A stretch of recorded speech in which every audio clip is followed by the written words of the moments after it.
Hello everybody, welcome back to Familia Pablanu. I'm the one and only Anu. And I'm Pablo, this is Pablo. And this is Baby, just Baby. And first of all, I want to say thank you to everyone who subscribed, liking and sharing and watching all of our How We Met series. And if you haven't subscribed, what are you waiting for? Just click the subscribe button and the bell button so you get notifications. We have a series lined up. Don't forget to watch the previous one. If you haven't seen it yet, how we first met and everything, look in the description. Yes. So please read descriptions. Please read the descriptions. And in this series, it gets crazier and crazier. Yeah. Without further ado, here we go. Africa, your children are home. We started seeing each other more and more. Started spending a lot of time together, meeting up regularly. Going out places, coming over. She would come over for dinner, things like that. I would pick her up from her house, things like that. So we got to know each other a bit more, but it was very, very fast because we hadn't really established any, what we were yet. So you guys remember that church that I was going there like maybe a year or so before Pablo came to join the church? Yes, so that church, what happened? So let me give you a little background. The reason why I actually ended up in the church in the first place was that I was dating this guy, and then as soon as we started dating, he said, come to my church, I want you to meet blah, blah, people and all that, and meet my friends at the church. I was like, oh yeah, sure, I'd like to meet more people. I joined the church. The first thing I realized is that the way they treated women, and I thought that was very strange. That was very hard to take. The first preaching I heard was, oh, women, you need to know your place in society. You need to know your role is in the kitchen, is in the house. Do not try to aspire. These women, I just laugh, this is the preacher preaching. They support women just staying home, taking care of the woman. If a woman wants to go out and go work, oh, it's frowned upon. And you have to have many children. This is a theme of this church. They have many children. Some with 10, some with 12 children. And the women are so treated like doormats, but they're happy about that. It's a kind of brainwashing that keeps the new woman that comes, they just indoctrinate them and they become part of that cult. Told me she'd been coming from something else that had been kind of controlling, church that was kind of controlling and stuff, with doctrines that were kind of, anti-woman in a lot of ways. But it was cringy for me. But I was dating this guy at that time, so I'm like, sure, I will go to that church. I met some of his family there, but it's like kind of like an unwritten law. Like, yeah, of course, you finish college, you just go and do some labor work, and then you just start getting married and producing babies. So there's a lot of poverty in the church. So I'm looking at this and I'm like, oh my goodness. And here I am, finished my master's, I'm working and having ambition of going to medical school, and it was very frowned upon at that church. Anyways, it didn't work out with me and that guy, but I made a friend through that church. I made some friends because I didn't know much people at that town, that small town. We were just kind of getting to know each other, and I think there was a time in there, I'm not sure, but somehow maybe Anu heard, maybe from me, maybe I was talking about, I don't know, general things, making comments about things, and maybe about life in general, relationships in general, I don't know, things like that. So she kind of got a sense of where I was at on like relationships and some of the ideas that I had, some of the, I guess, I don't know, a lot of religious stuff, but like it was kind of, I guess I had kind of given her some idea of where I was coming from on things and how I thought about marriage, how I thought about relationships, how I thought about, I'm not quite sure how all that came out, but I guess through conversation. And that's when Pablo showed up at that church. And so when we were starting to get close, these older ladies, they were calling me aside and telling me, they were already judging, they were already saying things, he likes international women, we need you to be stronger in your faith, we don't want you dating anyone, we don't want you. And yet, this church, there was no prospect for me whatsoever. And she might have also heard my father, who's like a pastor, sort of, and so I think she might have heard maybe something from him as well somewhere. I think maybe I had a recording or something. I'm not sure. All of that time it was very fast, so I can't really remember what all was spoken. So that was what was going on for me, and I'm like, I'm not getting any younger. I'm 23, 24.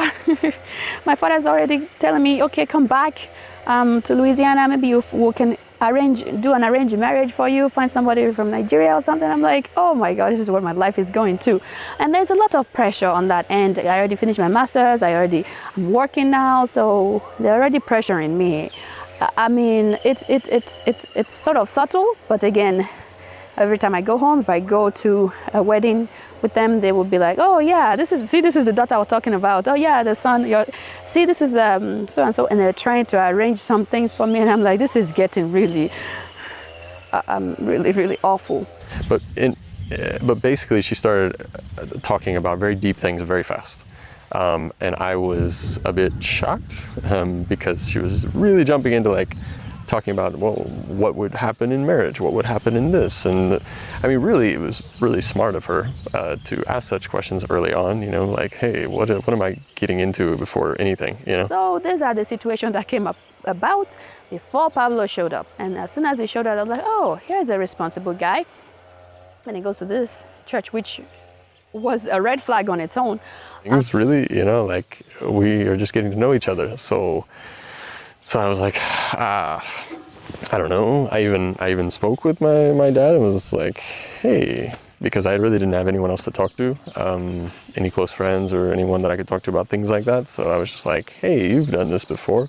Like, what happens when, like, what do I do with this? You know what I mean? Like, these guys, the men, they're getting too protective of me. I have my parents in Louisiana. You've never even met them. Why are you acting this way as if you own the rights on me? No, you don't. Like, she's asking all these serious questions, all this kind of stuff, and I'm just like, wow, I don't know.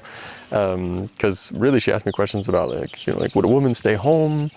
Like, do you believe a woman would stay home? That kind of stuff. And I'm like, I don't know. I mean, it's whatever. I mean, I think I probably had some religious, you know, ideas of like, you know, yeah, I mean, it could be, if that's what God wants, you know, that sort of thing. So I was dealing with that drama with that church, and all a while, I was also dealing with him. So with Pablo, I told him that there was a lot of pressure. There was a lot of pressure from that church, and then they were telling me all these red flags. And the advice I got was, yeah, basically just be friends, you know, for a while, just get to know each other. I mean, that's what my dad, he was like, hey, me and your mom, that's how we did it. We just kind of spend time together, kayaking, whatever, getting to know each other, let things kind of flow naturally, and then see from there. Now I see that what that did was actually kind of calm things down enough for her to like kind of get to like me more in a surface sort of way, and it kind of made her calm down to where she ended up accepting things that would have been red flags before, I'm realizing now. So the next meeting I met with him, I was determined to cut it off. I'm like, okay, this is like, it's too much problem than it's worth. Why am I, this is not worth it. There's a lot of red flags. So as soon as we met up at a restaurant place, that was my intention. I was going to break up with him, and I was ready for that. But yeah, that was the advice that I got, and so that's what I decided to do was like talk to her about that. So I asked her if she would meet up, and she had actually, I don't know if she asked me to meet up or if I asked her to meet up, but whatever it was, we both had the same intention of like, hey, we got to talk. And so we met up at an ice cream place. So I told him, I said, yeah, okay, we need to talk. And I'm like, we're going, I mean, we're only I know we're only friends, but I mean, we're talking about a little bit more, to be more than just friends. And I think before we even start, I'm just going to have to break it off, because I mean, there's a lot of red flags. There's a engagement that say you got engaged twice and you broke it off, and you're into international women, and your background. I want to know, like, I don't know if it's, the red flags are too small enough for me to keep going. I want to cut it off and maybe take a break. And back when we ate that sort of stuff, and So we sat down and we were talking. She seemed kind of serious, and I was a bit serious too. And I was like, hey, you know, I think we've been going really fast with this. I think we're talking about really serious stuff really early on. And I was like, maybe we should just calm down a bit and just kind of start out as friends, get to know each other, you know, a bit, and spend some time together, and you know, just do different things together. And he said, you know what, I agree. Let's take it slow. Maybe let's start by being friends. And all right, yeah, I mean, that sounds better. I'm like, sure, okay, just strictly friends. Just, I barely know you, so just strictly friends. She saw some things that were scary. Maybe doctrinal things or things like that that had kind of molded me in different ways that kind of weirded her out. So I think she was just like, hey, I don't want to be ending up in the same thing, you know. I'm trying to get away from that sort of stuff. I don't want to get into something like it again. So yeah, so I think she saw some red flags. We agreed. We shook hands. I think we had an ice cream after that. But I was still everything was just weighing on me. Little did I know that moment she was ready to like call it off entirely and be like, hey, I'm walking away. Like, I didn't know that because she never ended up saying her part, because I was like, hey, so what were you going to talk about? And she was like, oh, basically the same thing. But yeah, that was kind of the shaky start of our relationship, kind of talking to each other about serious things like that, kind of. And then from then, just kind of spending time together, just going places together, just, you know, cooking together, just chill basically, and not talking about deep stuff, right? Which was both good and bad. It was good in the sense that we were able to just kind of get to know each other on the surfacey level, like, you know, just day-to-day stuff, which was nice. And that we still have, you know, but when it came to like the deep things, yeah, we didn't really talk about, which kind of saved us in a way, but at the same time, it also set us up for a lot more drama and a lot of pain and stuff like that. But that's how it started, you know, was that kind of just chilling out, getting to know each other, spending time together. So after that, we agreed that we'll meet up here and there just to talk. So we hope you've enjoyed this video. Thank you so much for joining us and sharing in our story, how we met series, our love story. So stay tuned as we talk about more and more about our relationship, how it developed, you know, all the way through proposal, all the way up to wedding, yeah, all the drama that ensued. Right. Well, you think you've seen drama? Wait till you hear ours. So keep watching. Until next time, Odabo.